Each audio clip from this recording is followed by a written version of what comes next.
Welcome to the Philosophy Awakening Philosophy stream.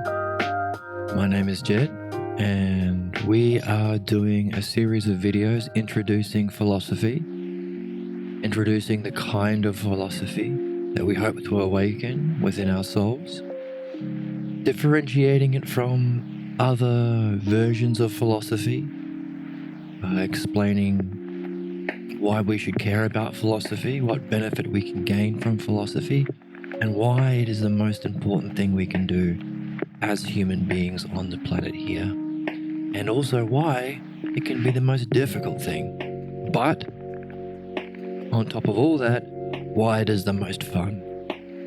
Why it is the greatest quest and the noblest game. Lots of fun. And while talking about philosophy, introducing philosophy, discussing philosophy itself, we are reading philosophy. The text that we're reading at the moment is the first text for this channel. It's Plato's Parmenides, often called the greatest book never read. Why is it called that?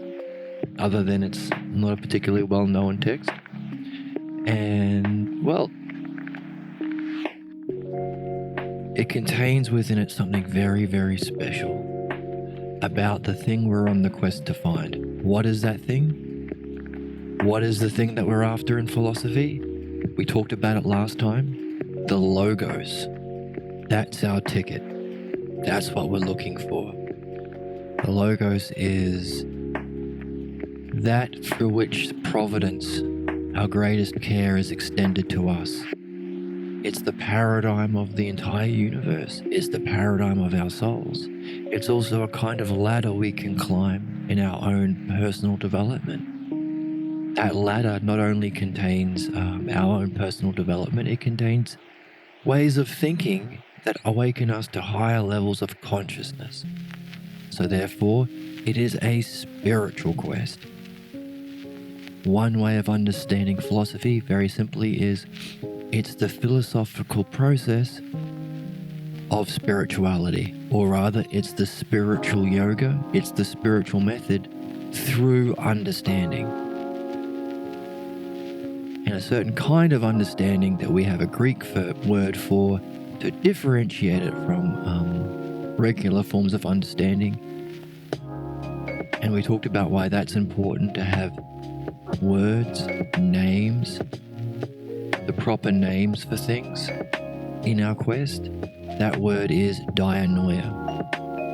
A certain kind of understanding that pertains to what? The logos. Understanding the logos specifically. Why is that kind of understanding important? It makes it a spiritual quest. A quest that can awaken us to higher states of mind, higher kinds of understanding, higher kinds of seeing and skills, like leveling up a role-playing game character. This earth is the video game. Philosophy is the noblest quest you can go on, and in doing so you can level up yourself, just like you would in a video game. That's why this is so exciting. This kind of philosophy, using the mind to know the mind and discover its highest goals, has been forgotten in history. And there are reasons for that we will get into later on, that are interesting. The forces of history, the certain counterattacks to truth. A lot of them you might recognize yourself.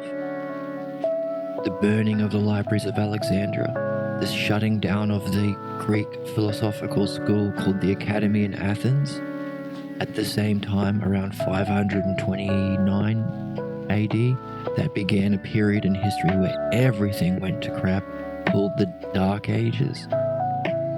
That's when we sort of lost this. But thankfully, we can rediscover and reawaken philosophy.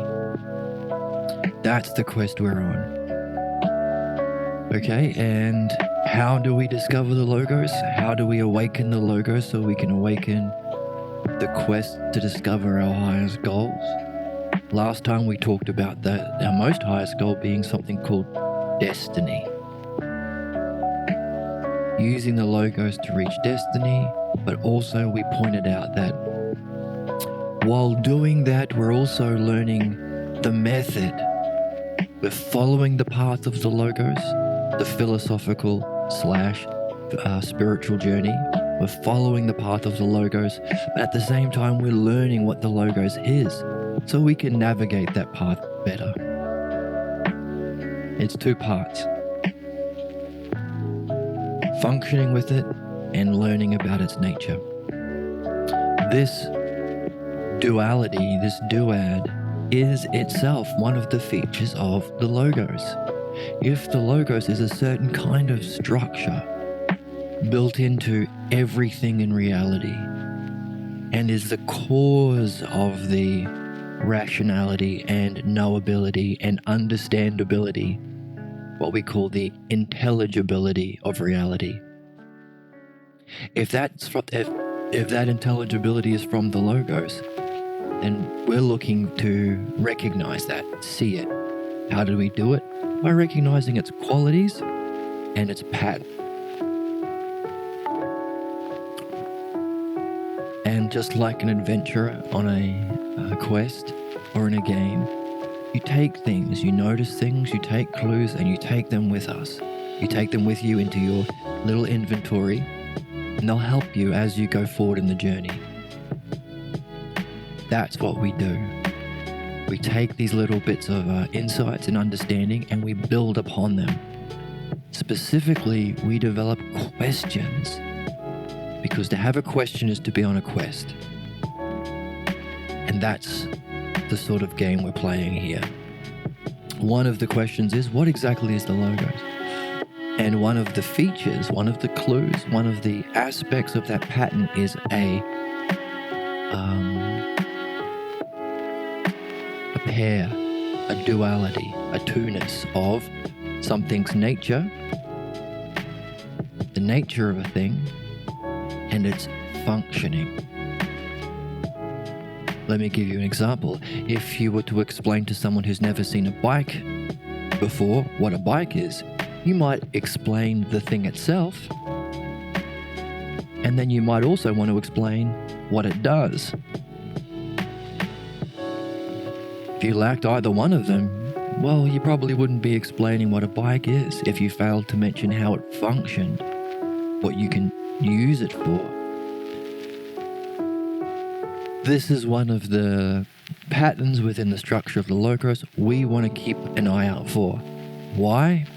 When we recognize these patterns, we can level up our character by gaining a new way of seeing. So we can call them logos sights. Different kinds of new ways of seeing that you might not have had, or that you wouldn't have had if you didn't discover a pattern and put a name on it. Last time we used an analogy of a character within a party who has the ability to detect traps, right? Often the thief in the party has a trap detection skill. Now he has the ability to look at the same thing everyone else is seeing, but notice something they don't notice. He can see something they can't see. He can detect a trap. Oh, I recognize what's happening in that bush. There are certain things that I recognize as a pattern and is significant and will stand out to me. Therefore, I can notice the trap, I can respond accordingly, and I can benefit from this way of seeing. That's what we're doing in the philosophical game too. Only the kinds of seeing we're leveling up and adding to our skill set relate to the logos, because that's what we're on the hunt for, the logos. To discover what it is, recognize it through looking for patterns, maintaining our composure while we do so.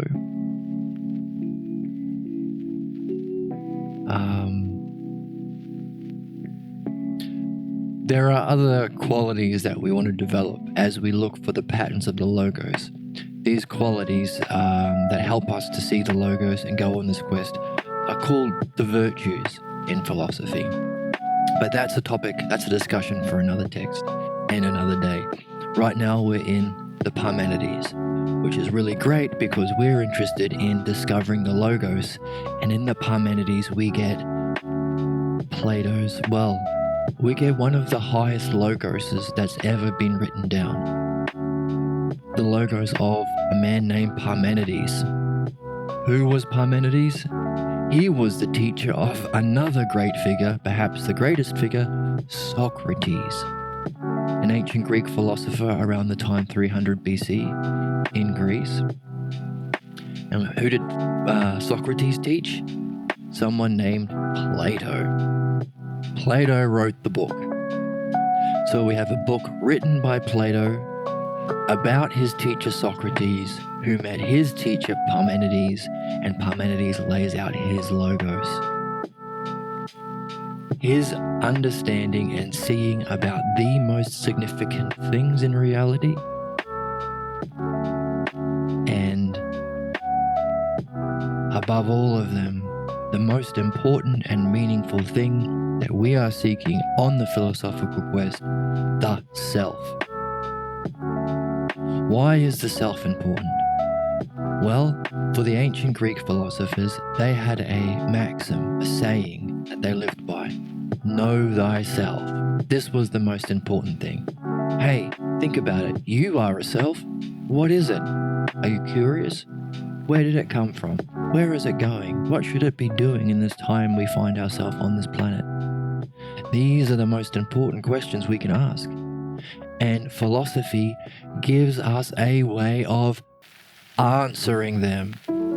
That's what makes all the difference. Why? Well, because in our culture that has forgotten and lost this tradition of philosophy, of the logos, we kind of ignore these questions, don't we?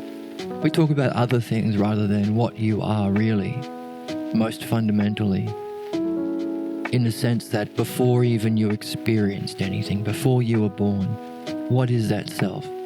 Where did it come from before being born? Where is it going? These sort of things we kind of think, well, it's not really knowable. And if you want to have an idea, well, just have a belief. Pick a religion that you happen to like. Usually it's going to be your parents' religion. But we allow all these different opinions because they're not really knowable questions. You can't really answer them. Philosophy is so wonderful because it shows us that we can. We can understand and know them for ourselves with our own minds and verify it through our own direct seeing. In other words, we level up. We're not sitting in the Shire listening to the stories of the adventures of other hobbits. That's what beliefs are like. Other people telling you what they heard from some other person and their experiences. We're not interested in that. We're interested in our own quest, our own hero's journey. And what does that mean? That means we have to go on the adventure.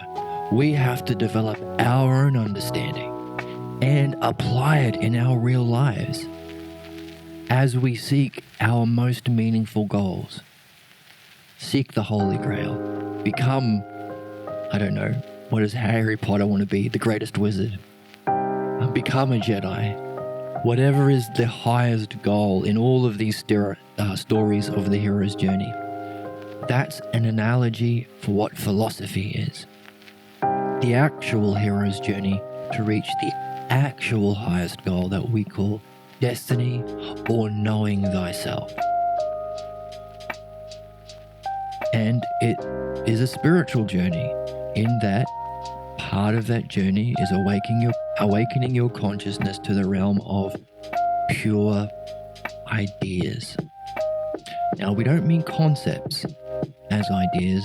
We mean directly beholding through the part of your soul that exists prior to and outside of your physical body. That's what we call spiritual, because it's the part of your essence that's spirit. It's not physical.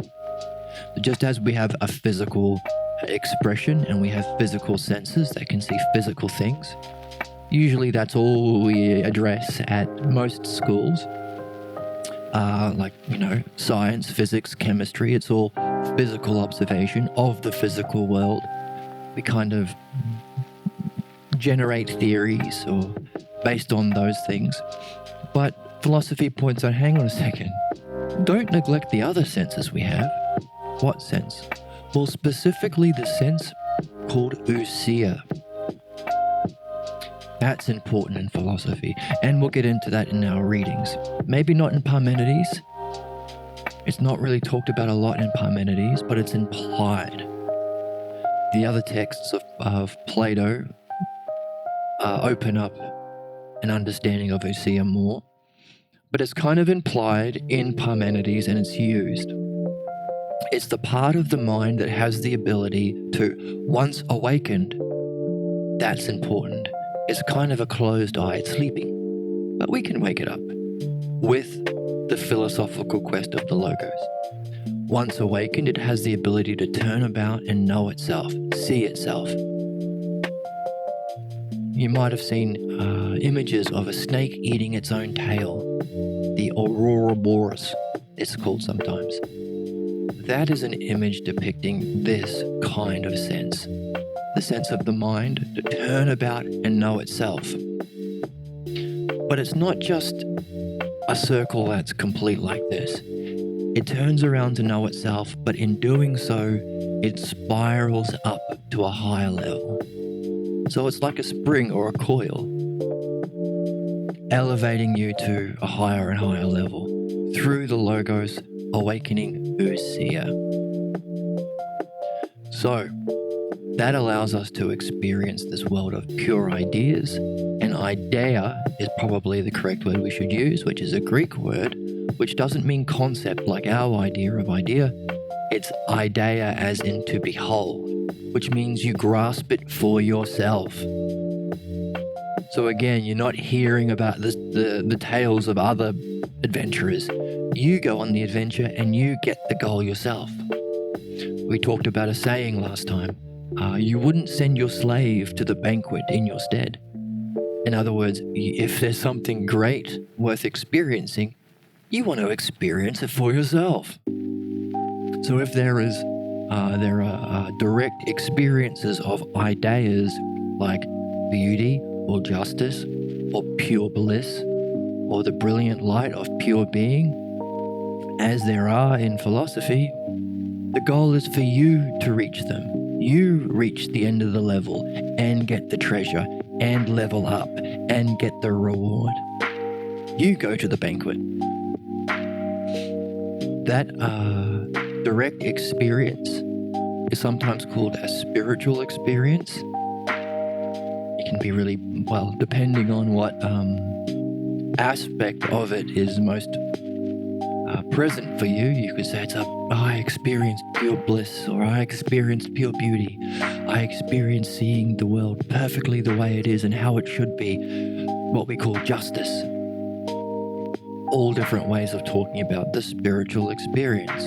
In philosophy, we want to reach that through understanding, developing our character. There are some traditions that try to jump to the top of the mountain through fasting or mantras or prayer or what else do they have? Fever dancing, drugs. These are all different ways that other people in different traditions have jumped to that experience of the spiritual experience, what we call the metaphysical realm in philosophy. Or in philosophy, we have another metaphor, leaving the cave of our physical senses, in which we only see shadows, to the outside real world of the real objects. That's the metaphysical, that experience. The word for that experience in Greek is nous. As we go on this journey, we're developing English words along with Greek words, because there are certain words that we simply don't have in the English language. One of them is nous. We can use the word knowledge so long as we are aware that we're referring to a certain kind of thing.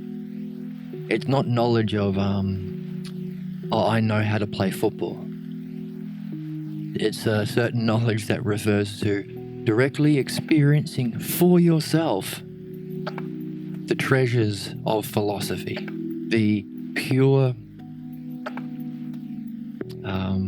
experiences of the things that we seek to understand for ourselves in philosophy, like beauty, justice, the mind, reality, soul, these class of terms. And of course, beyond all of them, the self. We're after the self, to know thyself. Because these are the ideas that are kind of the gateway to our task to know the self, we call these ideas selfer terms or selfer ideas. They're the selfers. So, why are we talking about this? Well, this is what distinguishes real philosophy, or some people call it Platonic philosophy, some people call it Neoplatonic philosophy because they don't like the idea of Plato's philosophy being spiritual, so they say, oh, the other people added the spiritual stuff in later, so we can call it neo-philosophy. If you hear the word Neoplatonic, if you hear the word Neoplatonic philosophy, all they're saying is, oh, it's Plato's philosophy, his logos in his text, but also spiritual. Of course, that doesn't make sense because Plato's philosophy is spiritual. He's following the logos. Another term for this kind of philosophy is perennial philosophy. Because nowadays we have an understanding of philosophy that it's a manyness. There are many different philosophies, and you have your philosophy and I have my philosophy and Bill has his philosophy and that crazy guy who lives up the street has his really twisted philosophy that I'm really upset about actually, and it could do a lot of harm to a lot of people, but that's his philosophy and we'll let him be. We won't question him about his philosophy because everybody's entitled to their own philosophy and they're all just as true as each other. This style of thinking is called relativism. It's all relative to your own opinions. It's all relative to your own perspective. There is no truth. Think about it if you were playing a video game and normally you try and understand a level, understand what you're supposed to achieve, and achieve that. Defeat the boss, get the treasure, whatever it may be. But then what if you meet an NPC character who comes along and says, oh no, there is no boss and there is no treasure. It's just, whatever you want it to be. Hey, if you think killing 10 chickens is the way of finishing the level, then that's just as true as anything else. That's your way of finishing the level. Just do that, because who cares? You go, hang on a second. That might be an opinion, and it might be a crazy opinion that the whole level is about killing 10 chickens. But that's not going to help me advance through the next stage. I'm not going to defeat the area boss. I'm not going to level up as a character. I'm just going to kill 10 chickens and sit around and be an NPC myself. That's relativism. In Platonic philosophy or real philosophy or perennial philosophy itself, we're interested in discovering the truth. That's the game. Why? Because when we know the truth about something, we can use it and benefit for it. We hope to achieve something. We want to level up as souls. We want to develop. We want to be able to reach our most meaningful goals. And you can't do that with make-believe.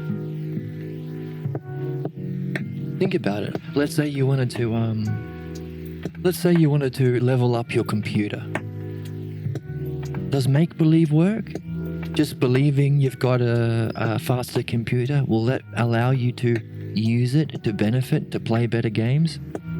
Or if someone came along and said, well, I know how to level up your computer. You pour coffee on the keyboard and then you pray to the god of computer motherboards in the sky. That'll help you do it. You'll be going, hang on a second, no. That might be your opinion or your belief, but that's not true. And I'll say, well, why do you care what's true? Well, because I actually want to benefit. I want to be able to benefit from leveling up my computer, from it actually knowing how to increase the hard drive, increase the processing speed. I want to know how to install a new graphics card, like actually know how it's actually done. And by the way of installing a graphics card is the same for everyone. You have to put it in the right slot. Whether you live in India, or whether you live in America, whether you live in Australia, it doesn't matter.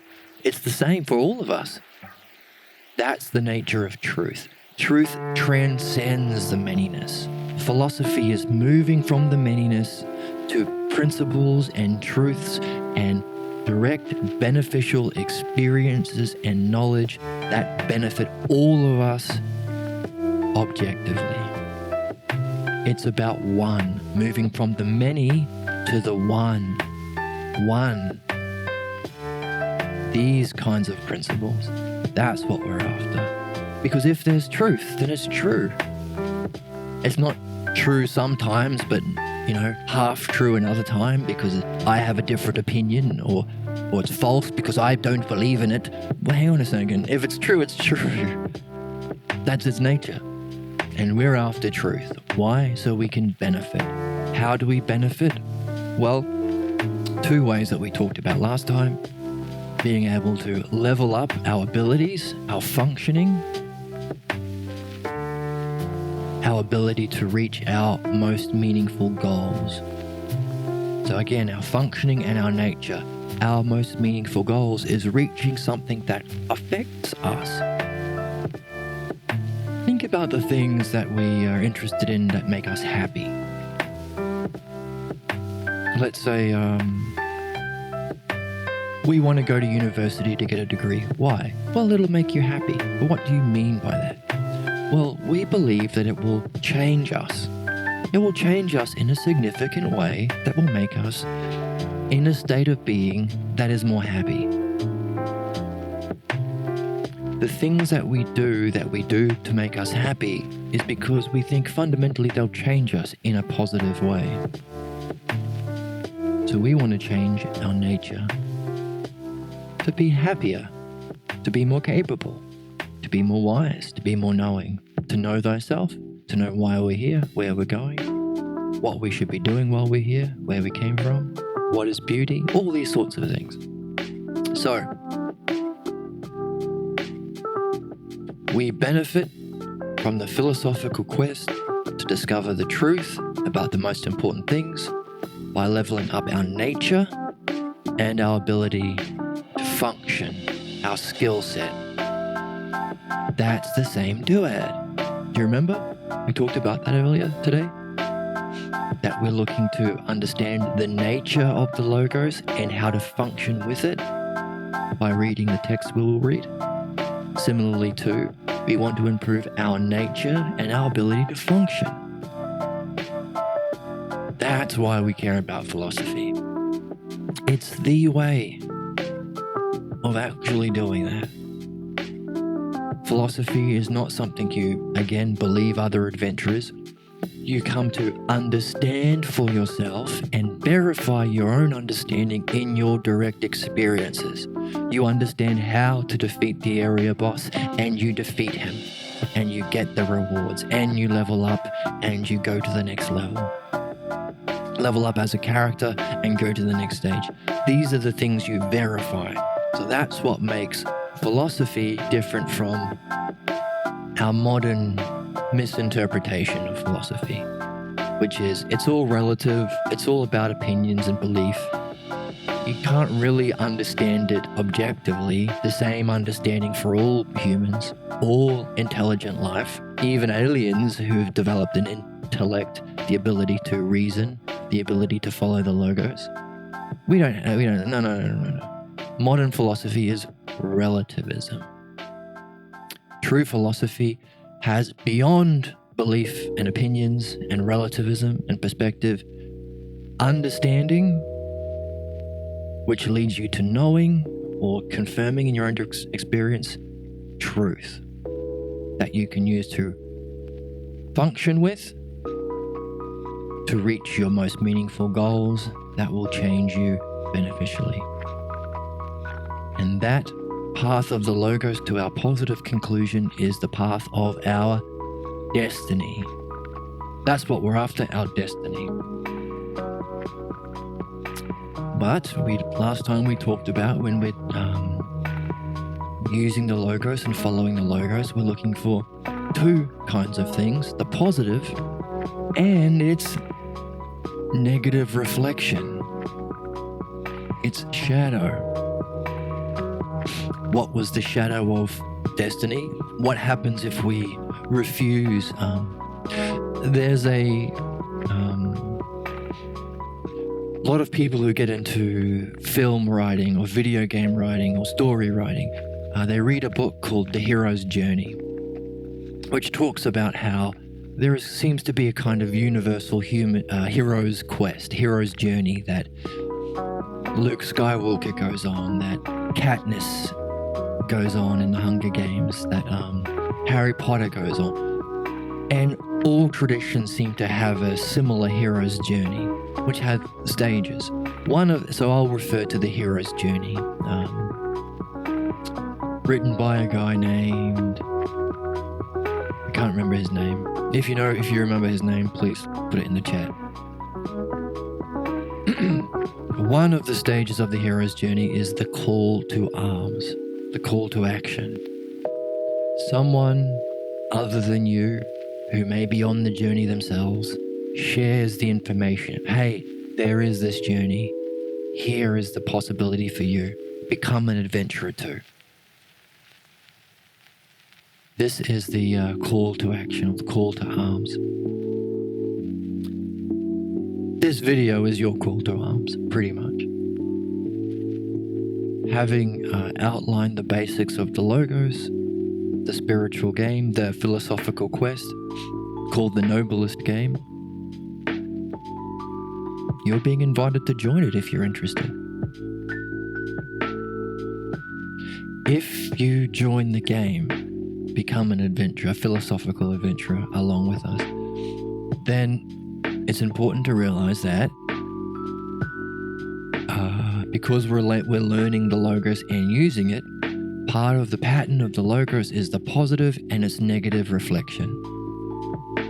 When we talk about the negative reflection, we're not talking about a sinister force. We're not talking about evil or devils or some higher force that wants badness in the world. No. It's the same principles of the positive, but misapplied in some way, creating a distortion. So something else is sitting in the throne of what the good thing is.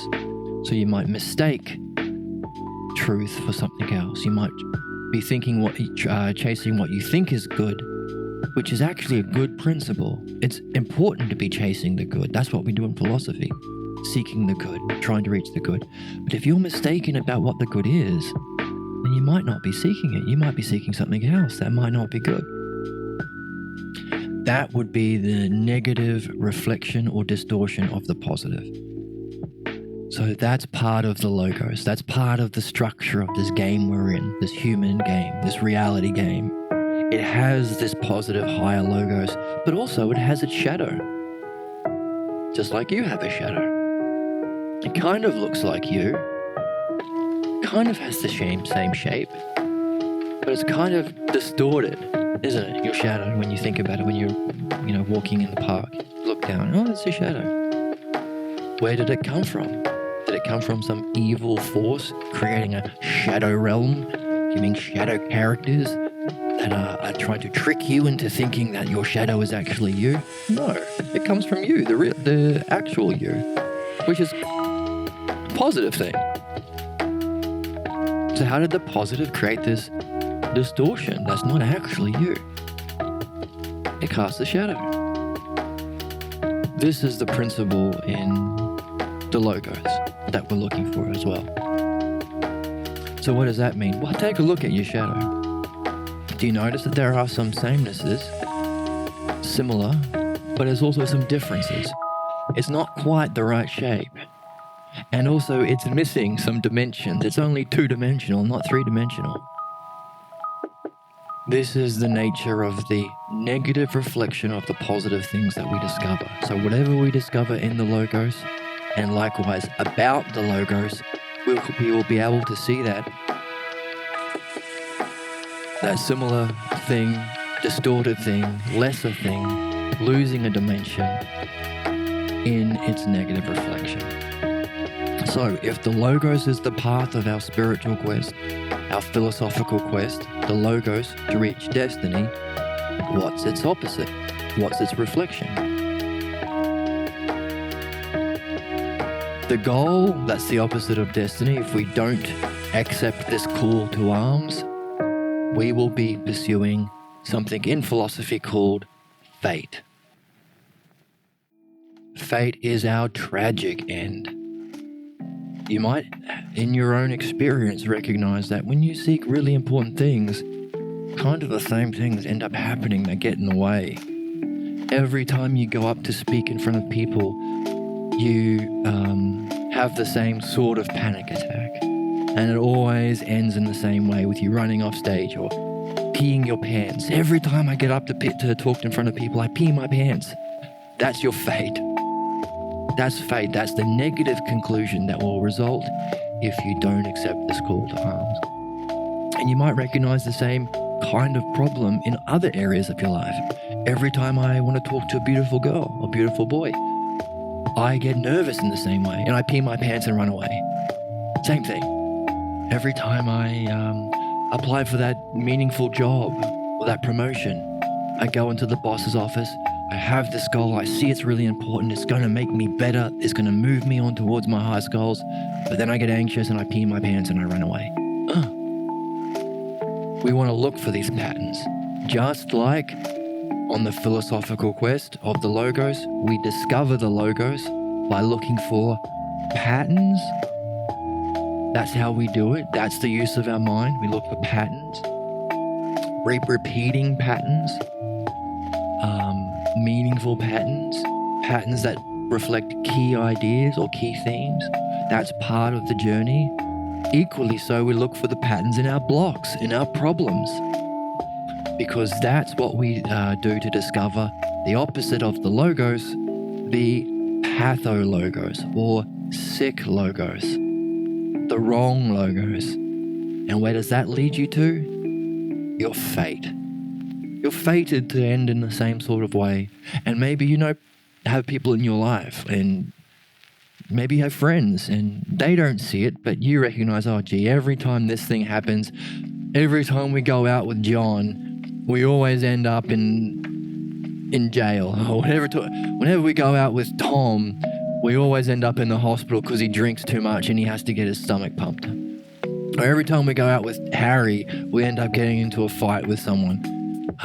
It's always happening. So you might recognize this pattern repeats, and that's their fate. And if they don't do something to change themselves, actually change themselves, then it's going to happen next weekend when you go out with Tom or whoever those other people were. They're going to drink too much and have to go to the hospital. They're going to get angry and pick a fight with someone. Over and over again. And what's interesting about fate is, while you see it and everyone in your friend circle sees it, it's hard for them to see it. That's the power of the pathologos. There are certain blind spots that we have about our own problems, our own blocks, and our own fate. That's why we're also an adventurer on the pathologos. Philosophy has those two parts: discovering our destiny and escaping our fate. Following the path of the logos, discovering the path of the logos, and discovering our pathologos. Addressing both with integrity so that we actually change and benefit for the better. That's the philosophical quest. That's why we're interested in it. That's the benefit we gain from it. That's what we're aiming to do That's why it's the most important thing we can do as human adventurers. One word for the human species is Homo sapien, which means man the thinker. Another word for our current species is Homo ludinus, which means man the player. We're here to play a game that we have kind of been distracted from, a game that's been buried, a game we don't talk about much anymore since the start of the Dark Ages, for interesting historical reasons that we can go into later. But nevertheless, it's a game that's been hidden. But it doesn't have to be hidden anymore. It's not hidden anymore. This is your call to action. To join others who are on this philosophical quest, to awaken this quest, awaken philosophy, awaken their true potential, awaken the quest to discover their destiny and escape themselves from the suffering and the pains of their fate. That's what philosophy is. That's what we'll be doing next. We're going to have a short break, and then we're going to get into a text called the Parmenides that will maybe help us see both. Or in discovering the Logos, we'll be able to ourselves think about, I wonder how this would apply to my Pathologos. So we can benefit in both ways. That's what we'll be doing next. And I hope that's been enough of a good introduction for today. I hope you can see why I say it's the most important thing, the most beneficial thing, and the thing we have to rediscover, reawaken, so that humanity itself can reach its destiny and escape its terrible fate, both individually and collectively as a species. Stick around, we're going to get into the Parmenides. I hope to see you soon.